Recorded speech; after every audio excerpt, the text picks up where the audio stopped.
सदगुरु श्री कबीर साहब जी का एक पद है जो हम सब के लिए बहुत ज़रूरी है और उचित भी है।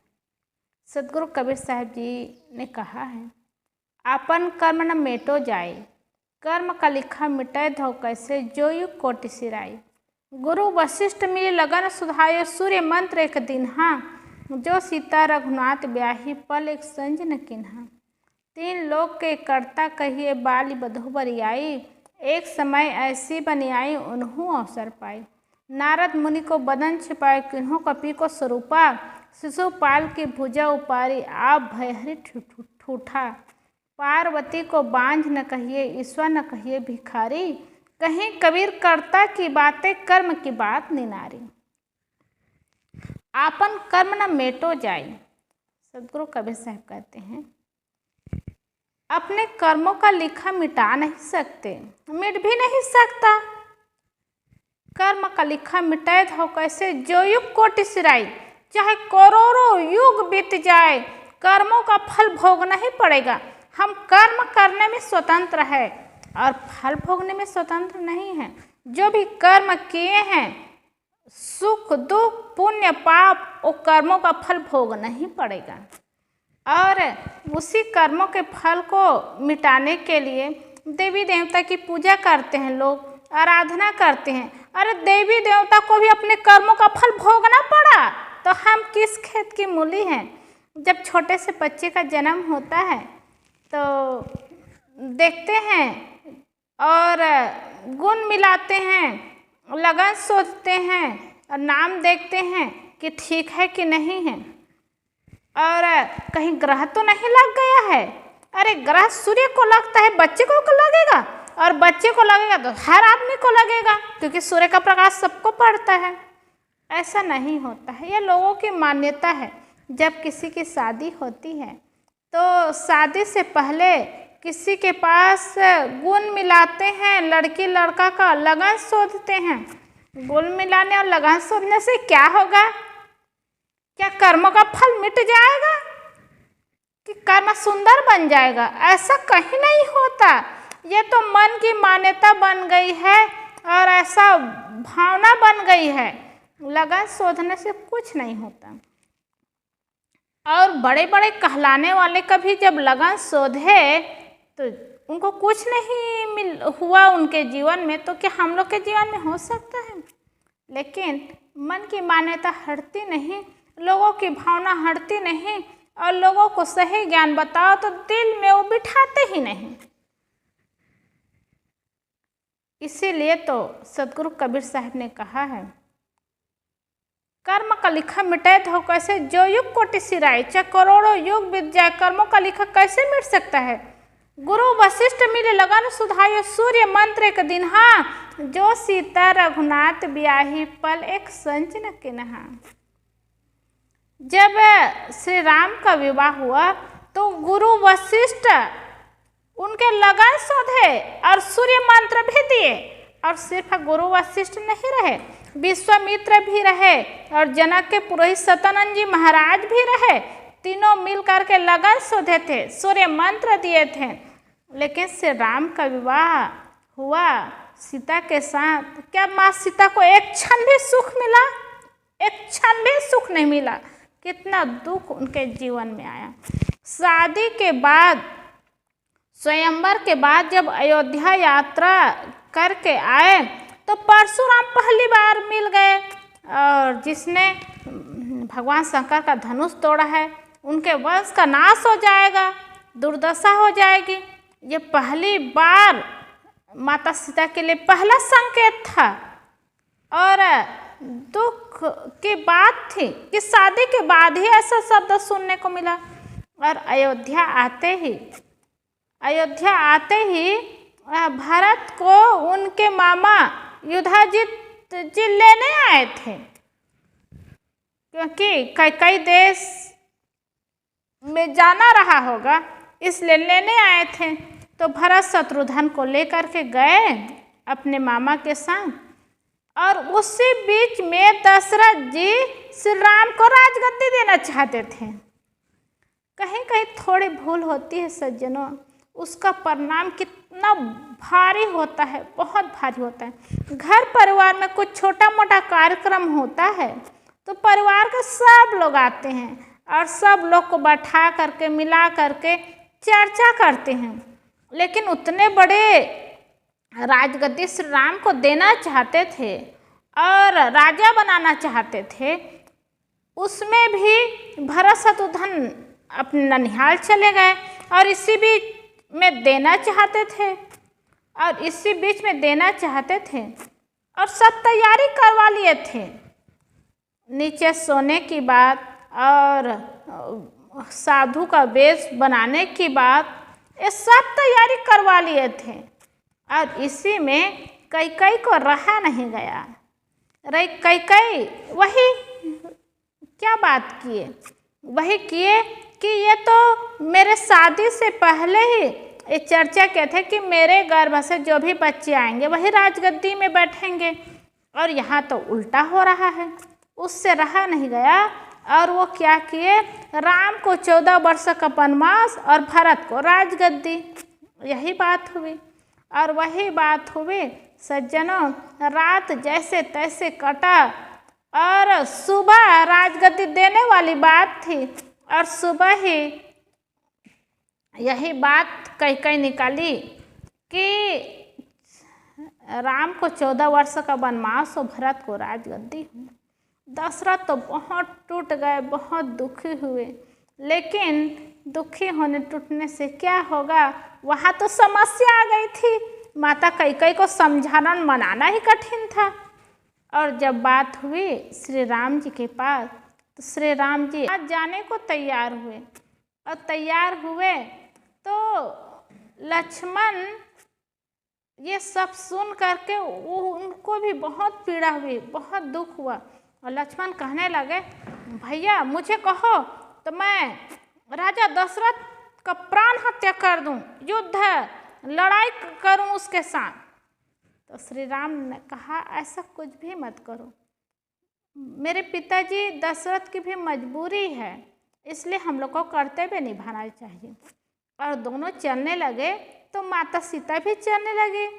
तो माता कौशल्या कहती है कि बेटी तुम अभी आई हो, एक दीपक भी मैं जलवाई नहीं हूँ और तुम वनवास कैसे जाओगी।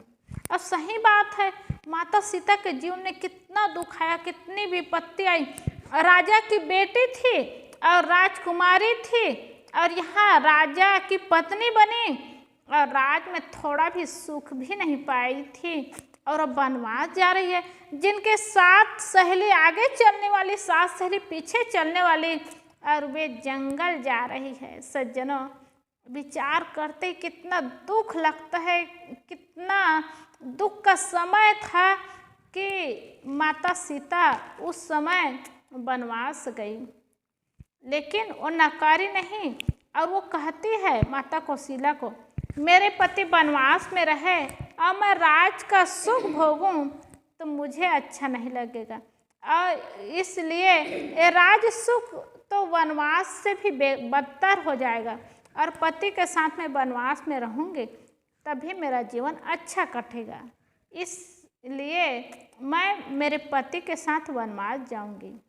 माता कौशल्या को यह कह के माता सीता भी चली गई। क्या वनवास में सुख मिल सकता है किसी को? और जंगल जंगल गए तीनों, और जंगल जंगल जाने के बाद वहाँ दुख तकलीफ समस्या और कितना दुख भोगना पड़ा। और एक महीना भी नहीं, एक साल भी नहीं, 14 साल की बात है। 14 साल जंगल में काटना था, किसी राजभवन में नहीं आना था, किसी राज्य में नहीं आना था, जंगल में ही रहना था। ये बहुत बड़ी बात थी। लेकिन गए, जाने के बाद भी वनवास में जो भी तकलीफ हुआ, जो भी दुख हुआ, सबको सहते रहे। और वही वनवास में रावण सीता को हर करके ले गए थे, और सीता के जाने के बाद अशोक वाटिका में कितना दुख उठाना पड़ा, कितना कष्ट उठाना पड़ा सीता को, और सब दुख और कष्ट सह करके रही। और वनवास वहाँ अशोक वाटिका में रही, जो कुछ खाने पीने की चीज़ नहीं, सुविधा नहीं और रहने की सुविधा नहीं, वह दुखपूर्वक जीवन बिताई, लेकिन अपने पति को याद करके जीवन बिता ली कि उनके पति भी तो वनवास में हैं। और रावण के मौत के बाद जब मिले श्री राम से और वापस अयोध्या आए, अयोध्या आने के बाद कुछ ही दिन में वही अयोध्या वासियों द्वारा लोक अपवाद हुआ और लोक अपवाद के कारण सीता को फिर त्यागना पड़ा। पहले तो अग्नि परीक्षा दे के आई थी और उसके बाद जब अयोध्या में आई, अयोध्या में रही, तो पूर्ववासियों ने यही कहा कि जिस रावण के यहाँ सीता इतने दिन रही, उस रावण के यहाँ रह करके श्री राम ने सीता को गद्दी में बिठा लिए। और कितनी बड़ी बात। और यही लोग अपवाद के कारण श्री राम ने माता सीता का त्याग किया। और त्याग कैसे किया? माता सीता गर्भ में थी तो एक दिन कही कि स्वामी, संत महात्माओं के दर्शन करती, इस समय इस अवस्था में आश्रम में जाना अच्छा है। और वही बात पकड़ करके श्री राम ने कहा, सीता तुम आश्रम जाना चाहती थी, संतों के दर्शन करना चाहती थी, जाओ, लक्ष्मण ले जाएंगे। और लक्ष्मण ले गए। और लक्ष्मण जब नदी से पार किए तब बताए कि लोक अपवाद के कारण श्री राम ने आपको त्याग दिया है। तब माता सीता तो एकदम दुख में पड़ गई, एकदम विपत्ति में पड़ गई और वो सोचने लगी, भगवान मैं कैसे जीऊँगी, कि जन्म का मेरा पाप कर्मों का फल है, किस स्त्री से उनके पुरुष का वियोग करवाई थी जो मुझे इस जन्म में दुख भोगना पड़ रहा है, कष्ट भोगना पड़ रहा है। पहले तो सुनकर के बेहोश हो गई, गिर गई। जब होश आया तो बिलखती रही, रोती रही। जब लक्ष्मण जाने लगे तो फुट फुट करके रोने लगी और वो सोचने लगी इसी नदी में डूब करके मर जाती, लेकिन वो गर्भवती थी, श्री राम का राजवंश भी समाप्त हो जाएगा। यह सोच करके वो मरी भी नहीं। सज्जनों, आज थोड़ा भी दुख आता है, विपत्ति का समय आता है तो पूरा सब कुछ भूल करके मर जाती है, देवियाँ मर जाती है और आत्महत्या कर लेती है, जहर खा लेती है, फांसी लगा लेती है। लेकिन माँ सीता और नदी के पास में थी लेकिन डूब करके नहीं मरी, इसीलिए कि श्री राम का राजवंश में आने वाला बच्चा है और वो बच्चा मर जाएगा तो ठीक नहीं, उनका वंश ही समाप्त हो जाएगा। इसलिए बहुत बड़ी शिक्षा मिलती है कि दुख और विपत्ति में भी माता सीता कैसे सह करके रहती है, लेकिन अपना प्राण त्यागती नहीं है। और वहीं पर एक कुटिया वाल्मीकि आश्रम में जा करके जीवन बिताई। और जीवन तो बिताई और बच्चे का जन्म भी हुआ और बच्चे बड़े हुए तो वाल्मीकि जी ने सब कुछ सिखाया बच्चों को। और सिखाने के बाद माता सीता अकेली भोजन बनाती थी, क्योंकि ऋषि मुनियों से मैं काम नहीं करवाऊंगी, मुझे पाप लगेगा करके खुद लकड़ी लाती थी और खुद भोजन बनाती थी, खुद पानी लाती थी, कितना मेहनत करती थी। ऐसे करते करते बच्चे जब बड़े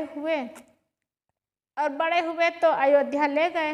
अयोध्या ले जाने के बाद वही बात किए कि माता सीता के जीवन में ऐसी ऐसी विपत्ति आई। अंतिम समय में भी श्री राम ने कहा कि सीता यहाँ आकर के अपने जीवन का प्रमाण दे।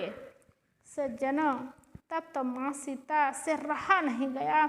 अब उस समय वो कहती है, मेरे हृदय में मेरे पति के अलावा दूसरा पुरुष को दृष्टि से मैं देखी ही नहीं, और अगर मेरी बात सही है तो धरती फट जाए, मेरा मौत हो जाए, मैं मृत्यु को स्वीकार कर लूँगी। और वहीं पर शरीर छूट जाता है। तो सज्जनों, कैसे समय आता है, कैसी विपत्ति आती है। तीन लोक के कर्ता कहते हैं भगवान राम को, लेकिन उनके जीवन में कैसे समय आया, कैसी विपत्ति आया, कैसे दुख आया और उनको भोगना पड़ा। माता सीता एक लड़की जाति, स्त्री जाति हो करके भी इतना दुख, इतना कष्ट सहना पड़ा सज्जनों, और कष्ट और दुख को सह करके भी वो जीवन बिताई, और जीवन बिता करके अपने जीवन का अंत भी की। तो ऐसी स्थिति में अंत की, बार बार उनको परीक्षा देना पड़ा, ऐसा समय आया। तो आज हम जिस भगवान राम और माता सीता की महिमा सुनते हैं और जगह जगह जय जयकार होता है, उनकी पूजा होती है, लेकिन उनके जीवन को देखें, जीवन में एक क्षण भी उनको सुख नहीं मिला। इसीलिए तो अपने कर्मों का फल सबको भोगना पड़ता है। और आगे कहते हैं, तीन लोक के कर्ता कहिए बाली बधो बरियाई, एक समय ऐसी बनियाई उन्हों अवसर पाई। जिस राम को तीन लोक के कर्ता कहते हैं, ऐसा समय आया कि तीन लोक के कर्ता को भी दुख और कष्ट सहना पड़ा। बताते हैं ना कि जब श्री कृष्ण परिवार से एकदम यदुवंश से दुखी होकर के जंगल में गए थे, ध्यान में बैठे थे, तो जरा नाम के व्याध ने बाण मारा, और बाण मारा तो उनके पैर में लग गया, और पैर में लग गया तो आ करके देखे तो माफ़ी मांगने लगे। उन्होंने, श्री कृष्ण ने कहा, इसमें आपकी कोई गलती नहीं है, ये तो कर्मों का फल है, और ऐसा मन में मत बनाओ, ऐसा कहे और अपने शरीर का त्याग किया। तो वही श्री कृष्ण श्री राम और कृष्ण की बात होती है। कैसे होती है? राम जन्म में जो उनको दुख हुआ, जो तकलीफ, जो कर्म हुआ, उनका फल कृष्ण अवतार में भोगना पड़ा। कैसे भोगना पड़ा?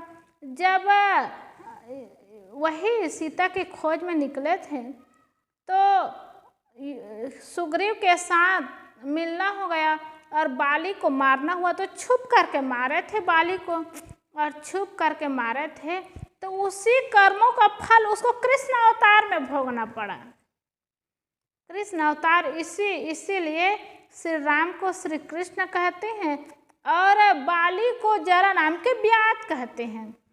और उसमें बाण मारे थे तो जरा नाम के व्याध ने भी बाण मारे श्री कृष्ण को, और वहीं पर उनका शरीर शांत हुआ। इसीलिए कितने बड़े बड़े देवी देवता कहलाए, लेकिन सबको अपने कर्मों का फल भोगना पड़ता है।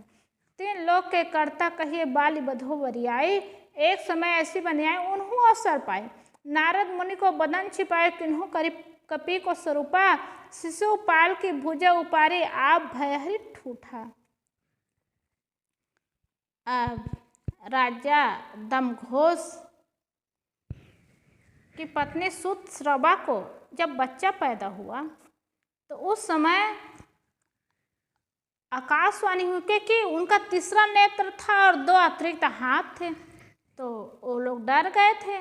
तो आकाशवाणी हुई कि डरो मत, ये बहुत वीर बालक होगा, लेकिन जिनके गोदी में जाने से इनके तीसरा नेत्र और 2 अतिरिक्त हाथ लुप्त हो जाएगा, वही इनके प्राण का घातक होगा, वही अंत करेगा।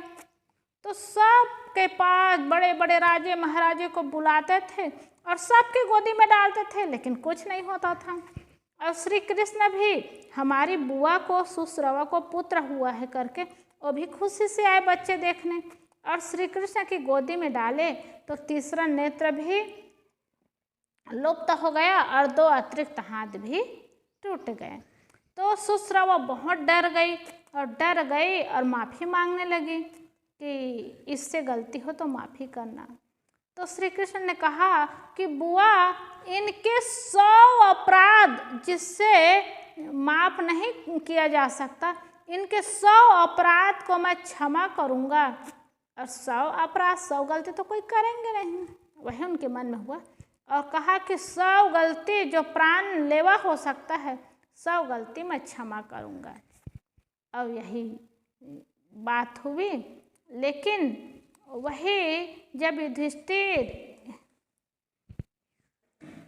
ने यज्ञ पूजा में श्री कृष्ण को आगे रखे और उसमें आगे रखे, तो वही देख करके शिशुपाल को बहुत बुरा लगा। और बहुत बुरा लगा ना, तो वो उल्टा सीधा श्री कृष्ण के लिए बोलने लगे। और बोलते रहे। तब श्री कृष्ण सुनते रहे। और अंतिम में जब 99 हो गया, तब वो सावधान किए। 100 गलती तक श्री कृष्ण सुनते रहे, क्योंकि अग्र पूजा वो देख नहीं पा रहे थे। और 100 गलती के बाद जब शिशुपाल ने वचन को बिगाड़ा, तब श्री कृष्ण अपने चक्र से उनके सिर से धड़ अलग कर दिए। तो ऐसे सज्जनों, बड़े बड़े देवताओं की बात आती है, जिनकी कहानी सुनो तो कहीं क्षमा नाम की चीज नहीं है। सबको कर्मों का फल भोगना पड़ा, इसलिए कर्मों के फल भोगने को न डर करके उसे स्वीकार करें और अच्छा कर्म करते जाए। आगे सदगुरु कबीर साहब कहते हैं, पार्वती को बांझ न कहिए, ईश्वर न कहिए भिखारी, कहीं कबीर कर्ता की बातें कर्म की बात निनारी। पार्वती को बंधिया न कहा जाए, क्योंकि माता पार्वती की कोख कभी खुली नहीं। श्री गणेश का जन्म तो माता पार्वती के उपटन से हुआ, और कार्तिक का जन्म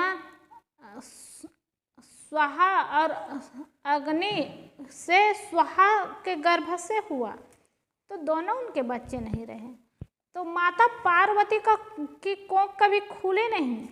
माता पार्वती कितनी सुंदर रहती थी, कितना बढ़िया। लेकिन भगवान शंकर तपस्वी रहे, तपस्वी जैसे जीवन जिए, और दोनों का जीवन अच्छा रहा, लेकिन उनकी कोख कभी नहीं खुली। तो क्या माता पार्वती को बंधिया न कहा जाए? सदगुरु कबीर साहब कितना कठोर शब्दों में कहते हैं, लेकिन तो सत्य बात कहते हैं। क्या पार्वती को बंधिया न कहा जाए? ईश्वर न कहिए भिखारी, क्या ईश्वर को भिखारी न कहा जाए? भगवान शंकर जंगल में ध्यान में बैठते थे, तो कमर छाला, शेर का छाला पहन करके रहते थे, और भीख मांगी भाव खाही। गोस्वामी जी ने कहा है, भीख मांग करके भोजन करना पड़ता था। तपस्वी थे और ध्यान करते थे, और ऐसे ही भोजन करते थे। तो भगवान कहलाने वाले के जीवन में इतना दुख आया, इतना तकलीफ, इतना कष्ट आया, फिर हम लोग सज्जनों किस खेत की मूली है? जो हम लोग के जीवन में दुख आता है, तकलीफ आता है, तो भगवान को याद करते हैं कि हमारा दुख दूर कर दे, और हमारा दुख दूर करके हमें खुश कर दे, प्रसन्न कर दे, और यही प्रार्थना करते हैं। और कर्मों के फल को हम स्वीकार नहीं करते और दुखी होते हैं, उदास होते हैं। इसलिए बड़े बड़े संत महात्माओं के जीवन में समस्या आती, तकलीफें आती हैं, वे सब स्वीकार करके जीते हैं। आज देखो, भगवान राम और माँ सीता की जगह जगह पूजा हो रही है, और भगवान शंकर और माँ पार्वती की जगह जगह पूजा कर रहे हैं, याद कर रहे हैं, उनकी गुहाई गा रहे हैं, लेकिन उनके जीवन में कितना सुख हुआ? तो कर्मों का फल सबको भोगना पड़ता है। कहें कबीर कर्ता की बातें कर्म की बात निनारी। इसलिए कर्ता की कितनी बातें कहे, कर्म की बात निनारी। चाहे कितनों कल्प हो जाए, कर्मों का फल भोगना ही पड़ता है। इसलिए हम सब कर्मी जीव है, कर्म बनता जाता है, कर्मों का फल भोगना पड़ता है। इसलिए अच्छा कर्म करे, संत महात्माओं के पास जाए, संतों की वाणी सुने, और वैसे जीवन जिए, सद्गुण सदाचार में जीवन हो, धर्म हो, सेवा हो, भक्ति हो, ऐसे संत जन बताते हैं तो समझ में नहीं आता सज्जनों। लेकिन जब कर्म का फल आता है तब दुख भोगना ही पड़ता है, उसको मिटा नहीं सकते। आदमी चोरी, हिंसा, व्यभिचार करते हैं, असत्य भाषण बोलते हैं, कटु निंदा, राग द्वेष में लगे रहते हैं, और यही कर्म बिगड़ता जाता है, बिगड़ता जाता है, बिगड़ता जाता है। इसलिए हमारे पास बुद्धि है, शक्ति है, ज्ञान है, तो कर्म को अच्छा बनाए। दया, क्षमा, संतोष की भावना हो और सत्य भाषण हो और प्रेम का जीवन हो, ऐसा जीवन होता है तो कर्म अच्छा बनता है, और कर्म अच्छा बनता है खुद को सुख मिलता है, शांति का जीवन होता है। इसलिए कर्मी जीवों को सद्गुण और सदाचार में जीवन जीना चाहिए। संत महात्मा निष्काम हो जाते हैं, जन्म मरण के बंधन से छुटकारा पा लेते हैं, लेकिन कर्मी जीवों को इस संसार में है तो कर्म अच्छा बनना चाहिए, जीवन अच्छा चलना चाहिए, और इससे सुख होगा, इससे शांति होगा। और भगवान की पूजा करने से सुख शांति नहीं हो सकता, न कर्म मिट सकता है। इसलिए अपने कर्म का सुधार करें, अपने जीवन को अच्छा बनाए, सही मार्ग में चले, सही काम करें। दया, क्षमा, संतोष, गाली, निंदा, झूठ को दया, क्षमा, संतोष का जीवन बनाएं तो जीवन सुंदर होगा, जीवन सुखमय होगा। बोलिए सद्गुरुदेव की जय।